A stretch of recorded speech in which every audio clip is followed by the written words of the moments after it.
it's Philly Sports here. Welcome back to another daily video. Today we're going to do some game recaps from the Penguins and the Sixers games from last night. Starting off with the Sixers, they lost 118 to 115 to the Dallas Mavericks in a scrimmage in the Orlando bubble. I'm going over some key points from last night's game. The top scorers for the Sixers was Tobias Harris with 28 points, 11 rebounds, and 2 assists. He also shot 50% from the field, and I think he nailed 3 three-pointers. So if we get a piece of that from playoff Tobias Harris, that'll be clutch for the Sixers. Another score to add to this deep depth team. Best scorer for the Dallas Mavericks was Luka Doncic with 23 points, 7 rebounds, and 6 assists last night. Shot horribly from three-point range, but we all know that he shoots below the league average and three-point percentage, definitely below 35%. I think like 33 or 32% from three, which is hard. I always thought that Doncic was pretty decent from three. I mean, he's hit some crazy shots, but I guess he can't hit from three consistently. Awful first half for the Sixers. He shot 15 for 57 from the field to start off the first half. It was terrible to watch. I would close my eyes every time they shot the ball. You know it's bad when Shake Milton starts to miss because he's usually right on all the time. We were getting to the paint easily, but we still couldn't convert. A lot of contact from the Mavericks with their interior defense, with their big bodies of Kristaps and Luka, and a lot of just bigger guys that the Sixers couldn't really manage tonight. It was just hard to get a simple layup in. They always had to switch up, do a left-handed layup. They had to turn their bodies in odd ways, and the net just wouldn't allow it. But, you know, we turned it on in the second half. Tobias really just took the team on his back. Obviously scored 28 points in a shortened game scrimmage. He looked great tonight. He looked like a leader, which he is. If we can get that stuff from Tobias in the playoffs, if either Ben or JoJo are not having the best game, then we can always lean on Tobias to knock down shots. I know playoffs he does not shoot as well as he does in the regular season, but this might change as he's got a new contract and he's not worried about having to sign with another team, not like that stress of being a pending free agent. But we'll just have to wait and see.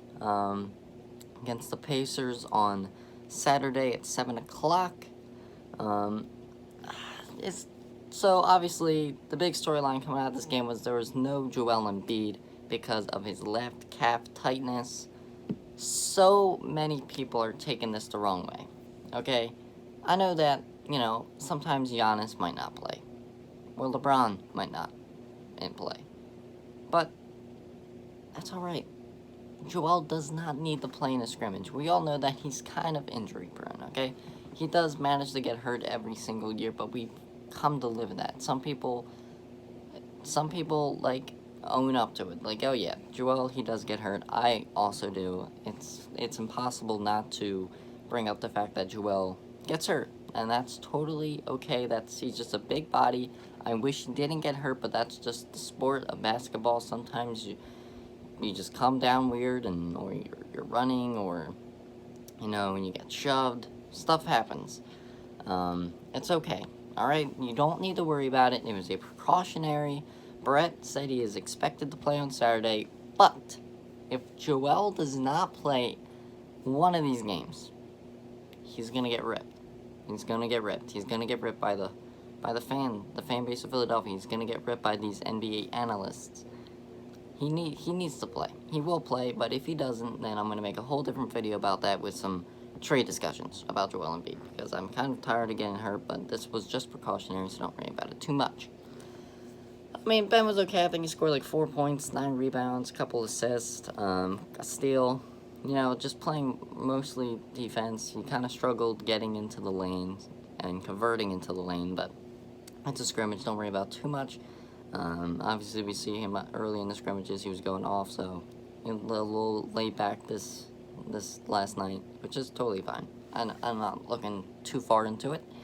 So next game is against the Pacers, 7 o'clock on Saturday, the first of these seeding games. Try to get higher in the standings. I think the Sixers are a half game or tied with the Pacers.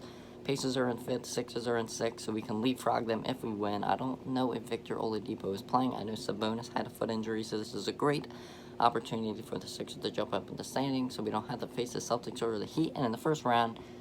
So thank you guys for watching. I'm going to switch into my Flyers gear. We're going to recap the Flyers game in 3, 2, and now we are in our Flyers gear. All right.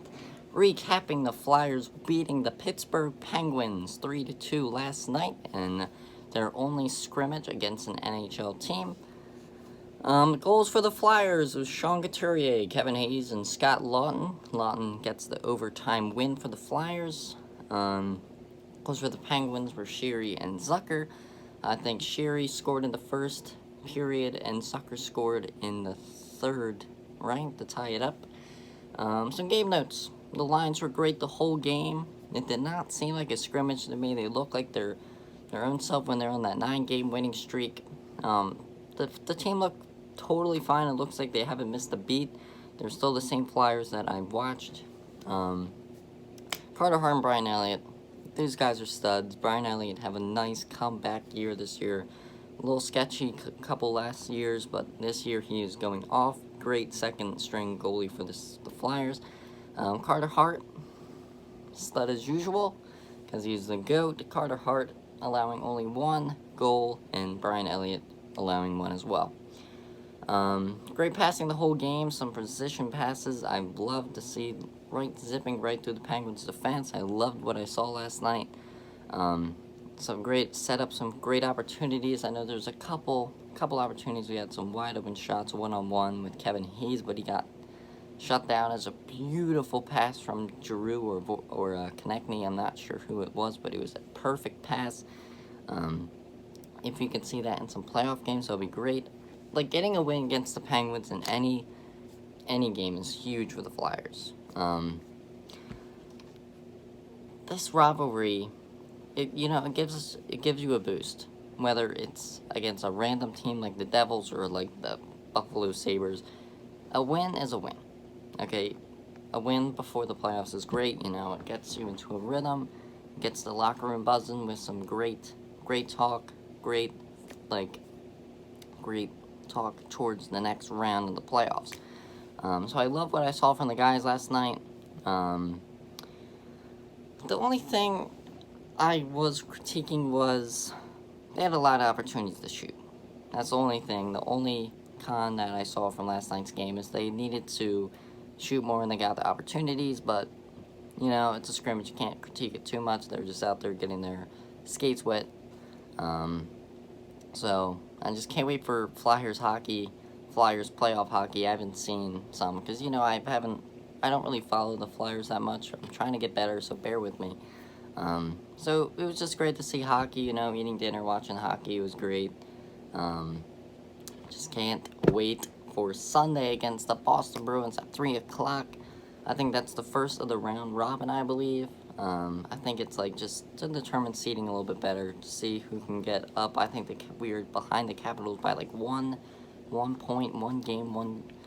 So if we can jump in front of the Capitals, that'll be great. I'll have more on that once that game is over. Looks like the Phillies might be playing on Friday, so I'll have some great game recaps for that. As always, guys, stay safe.